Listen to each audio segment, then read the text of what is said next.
Welcome to Soulful Jewish Living, Mindful Practices for Every Day, with me, Josh Feigelson. This is a special episode of our podcast. Normally, I write the scripts weeks or months in advance, and we record them well ahead of time. But we're creating this one in real time in response to the heart-rending reality that has unfolded in recent days in Israel. While I live in Skokie, Illinois, I have lived and spent years of my life in Israel. I have dozens of family members there, not to mention dear friends, teachers, and so many others I'm close to and care about. Half of the people I love seem to have been called up for army duty, and the other half seem to be running to bomb shelters. It's heart-wrenching, and every hour seems to get worse and worse. For me, as for so many others, processing the images and the news of villages taken over by terrorists, hundreds of peaceful partygoers mowed down in the desert, dozens of innocent civilians taken captive and brutalized. It's just overwhelming. It reinforces this unbelievable fact that on October 7th, more Jews were killed in a single day than at any time since the Holocaust. And I'm going to lay it out here. I'm overwhelmed. I'm struggling. And I suspect I'm not alone, that you listening are also having a difficult time. So I'm asking myself, what now? What can I do with this tremendous upheaval? How can I face the world through my sorrow, my tears, my overwhelming emotions? And as so many are experiencing so much acute suffering, what can I, a teacher of Jewish mindfulness practices, possibly offer to others, to you, that doesn't feel like a joke in the face of reality? The first thing is something we don't talk about as often on this show, and that's action. What can you do to look outward, to help, to connect to others? For some of us, that might mean donating money. For others, reaching out to friends and family to offer support. For yet others, it means going to a vigil or helping to create care packages. Anything to help connect us, to remind us that when one of us hurts, we all hurt and we all help. But there's another part, and that's looking inward and helping ourselves. I've said it before in this show, and I'll say it again now. Meditation, prayer, song, these are not navel-gazing. Being quiet or contemplative, alone, or even better in community, is about allowing ourselves to pause and connect with our whole selves, our minds, our bodies, our emotions.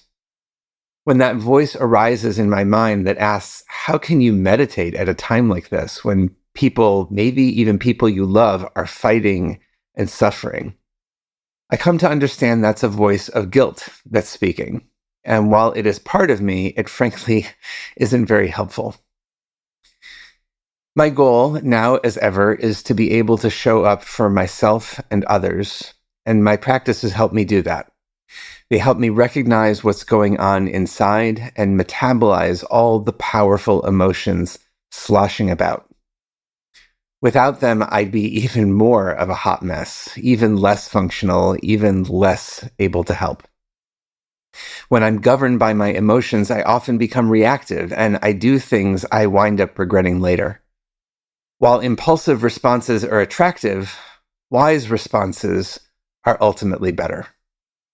Pausing for a few moments to breathe, to bring a modicum of calm and clarity to the teary haze of the present, it's so important for ourselves, our loved ones, all of us.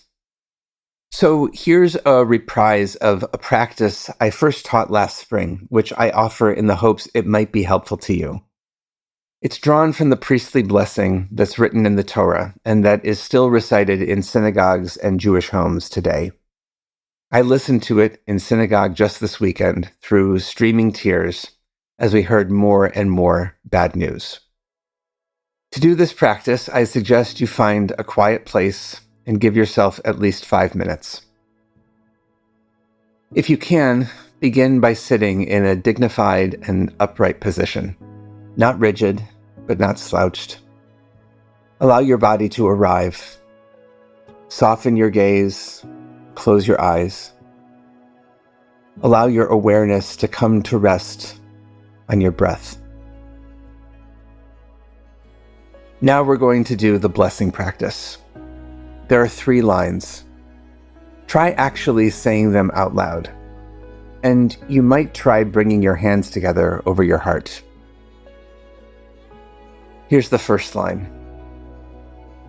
Yivarcheni Adonai v'yishmereni. May the divine bless me and keep me safe. Sit with this line for a moment. See if you can sense energy and support from the chair you're sitting in, from the firm ground that holds you up, from the people and beings supporting you right now. Sit in that sensation for a minute. Even in moments when things feel unsafe, we can experience ways in which safety and support are present. Then the second line. Ya'er Adonai panav elai v'yechuneni. May the Holy One's countenance shine graciously upon me.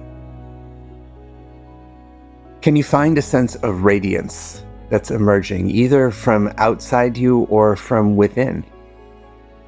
Try imagining a small flame flickering in your heart, a holy spark within you, gradually illuminating your chest, your body, your face. What do you notice? What do you feel? There's no right answer, just notice it. And then the third line. Yisa Adonai panav elai v'yasem li shalom. May the face of the Creator be turned toward me and grant me peace. As that light within spreads, can you also sense a kind of warmth and embrace, capable of holding all your conflicting emotions? Can you imagine it almost giving you a hug? Again, even in moments when externally we may not feel a sense of peace, perhaps there is an internal kind of peacefulness we can tap into, a wholeness that accepts and embraces us just as we are. This is shalom, peacefulness. Dwell in that for a moment. You might try saying them again, and perhaps a third time. There's no rush. Allow yourself to experience the sensation of blessing. Make a note of what it feels like. There's no right way to feel, no way it's supposed to be. Whatever is happening for you is your experience, and it's just fine. Now we're going to turn this practice outward. Bring to mind someone you want to offer this blessing to. A friend, partner, a parent, a child, a loved one. Yivarechecha Adonai v'yishmerecha. May the divine bless you and keep you safe. That sensation of safety and support you felt before, channel that towards the person in your mind. May they be safe. May they be supported. May they be blessed. Ya'er Adonai panav elecha v'yichuneka. May the Holy One's countenance shine graciously upon you. Recall the sensation of radiance you felt a moment ago, and now direct that radiance toward the person you're thinking of. Imagine casting warmth and light toward them. Yisa Adonai panav elecha v'yasem lecha shalom. May the face of the Creator be turned toward you and grant you peace. Tap into that sensation of wholeness, of peace, and extend that out towards this other person. Be a vessel for this divine blessing. And now check in with yourself. How do you feel? Hopefully a little bit calmer, a little more centered, a little more connected. This isn't a magic wand that takes away pain and suffering. It's a practice that helps us meet pain and suffering with loving kindness and compassion. I hope it's helpful to you. I want to close with a song. You might be familiar with it. It's called Kol Ha'olam Kulo. The text was written 200 years ago by Rabbi Nachman of Bratslav, and this version became something of an anthem for Israeli soldiers during the 1973 Yom Kippur War. The words as we have them are, all the world is a narrow bridge, and the essential thing is not to be afraid. That's a tall order, and actually it's a slight modification of Rabbi Nachman's original teaching, which was V'ha'ikar lo lehitpached klal. The essential thing is not to make ourselves afraid. I like that version a little better. Fear is real, and we shouldn't try to hide or mask it. We can't honestly control whether we're afraid or not, but we do have some control over how we respond to our fear. We can make ourselves more afraid, more isolated, more closed in, or we can try to respond to fear with love, with connection, with expansiveness.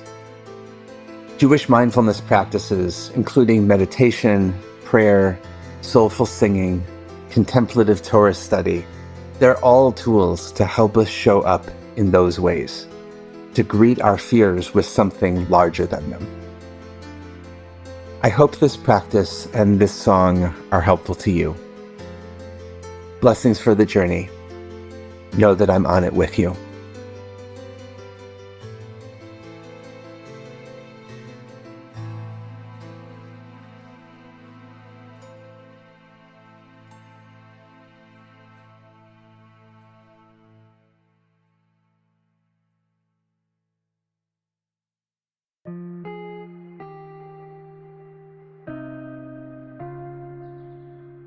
Thank you for joining us for Soulful Jewish Living, Mindful Practices for Every Day, a production of Unpacked, a division of Open Door Media, and the Institute for Jewish Spirituality.